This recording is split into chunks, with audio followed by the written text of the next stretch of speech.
Assalamualaikum warahmatullahi wabarakatuh. Nama saya Syekh Abdul Qadir Al-Jailani dari www.muhammad.com dan www.nabimuhammad.com.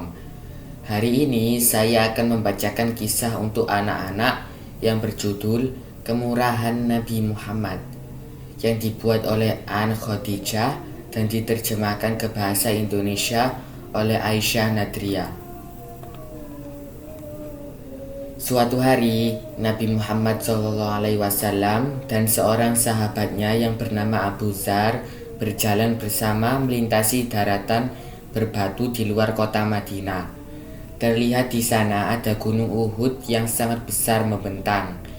Nabi Muhammad SAW memandang gunung itu, kemudian menoleh pada Abu Dzar dan berkata, "Jika aku mempunyai emas seberat gunung Uhud, niscaya aku kubagikan semuanya kepada para penyembah Allah.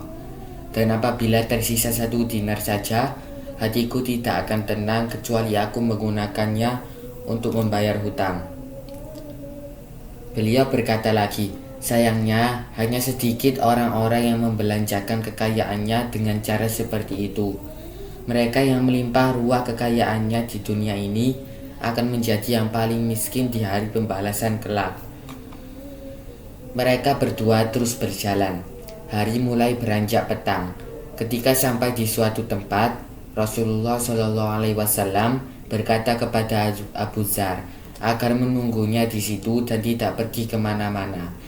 Sementara itu, beliau akan pergi sendirian untuk suatu urusan, lalu segera kembali sesudah itu. Langit tampak gelap. Semuanya serba sepi dan tidak ada satupun orang yang terlihat. Tiba-tiba Abu Dzar dikagetkan oleh suara yang sangat keras. Spontan dia jadi mencemaskan keselamatan Nabi Muhammad SAW. Ingin rasanya mencari tahu apa yang telah terjadi. Namun dia teringat pesan yang disampaikan Nabi Muhammad SAW sebelum pergi. Maka dia mematuhinya dan tetap menanti dengan sabar. Beberapa lama kemudian Nabi Muhammad pun datang. Abu Dzar sangat bersyukur kepada Allah melihatnya kembali dengan selamat. Dia lantas bercerita tentang suara keras yang didengarnya yang membuatnya ingin mencari beliau sekedar untuk memastikan keselamatannya.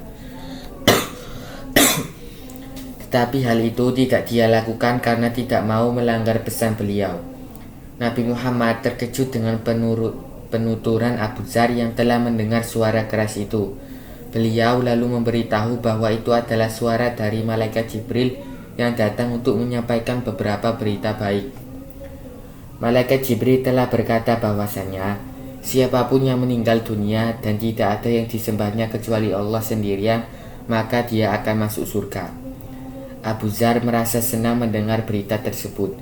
Namun timbul pertanyaan di benaknya dan segera diungkapkan kepada Nabi. Bagaimana kalau dia pernah berzina atau mencuri? Ya, tetap bisa masuk surga meski pernah berzina atau mencuri, jawab beliau.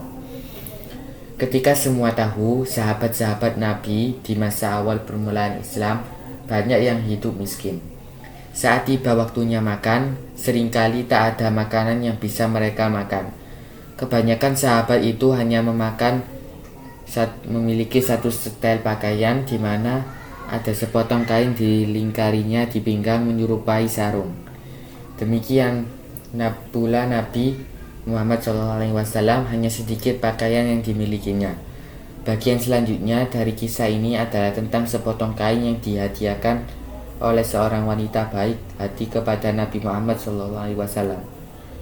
Pada suatu hari, Nabi Muhammad SAW sedang duduk bersama sahabat-sahabatnya. Seorang wanita datang dan memberinya sepotong kain yang telah ditenunnya sendiri. Diterimanya hadiah itu, lalu berucap Alhamdulillah, memuji syukur kepada Allah, serta tak lupa berterima kasih pada wanita tersebut atas kebaikannya. Setelah itu, beliau menuju ke kediamannya. Dikenakan kain baru tersebut melingkari pinggangnya, kemudian kembali lagi pada sahabat-sahabatnya. Salah satu sahabat yang melihat kain biru baru itu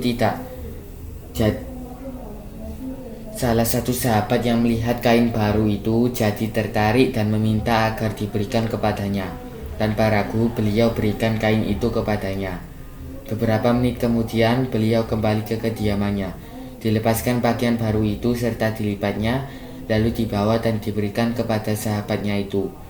Sahabat-sahabat Nabi lainnya merasa geram dengan kelakuan sahabat yang satu itu dan mengingatkannya bahwa tidak sopan bersikap seperti itu kepada Nabi Muhammad SAW. Mereka berkata, mengapa dia yang sudah tahu kalau Nabi sebenarnya membutuhkan kain baru itu dan juga menyadari bahwa beliau tidak pernah menolak siapa saja yang meminta suatu kepadanya, tetapi saja nekat melakukan itu. Sahabat itu menjawab bahwa satu-satunya alasan dia menginginkan sepotong kain itu adalah untuk kain kafannya.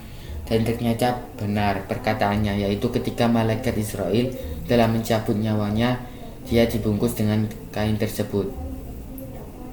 Catatan penting, ketika malaikat Jibril memberitahu Nabi bahwa setiap orang yang menyembah Allah sendirian maka akan masuk surga, ini tidak berarti kamu bebas melakukan perbuatan buruk dan tidak mendapatkan hukuman. Di hari pembalasan kelak, semua amal baik dan buruk akan dikumpulkan dalam suatu amal timbangan yang memiliki dua lengan. Jika amal baik lebih berat timbangannya dari amal buruk, maka insya Allah bisa langsung masuk surga. Namun bila amal buruk yang lebih berat, tentu harus dihukum terlebih dahulu di neraka. Para penyembah Allah yang tidak menyekutukannya dengan apapun masih bisa masuk surga, meski harus masuk neraka terlebih dahulu jika terlalu banyak perbuatan dosanya. Bagi yang pernah berzina akan dihukum masuk neraka selama ribuan tahun. Semoga Allah mengasihi dan memaafkan kita semua. Amin ya rabbal alamin.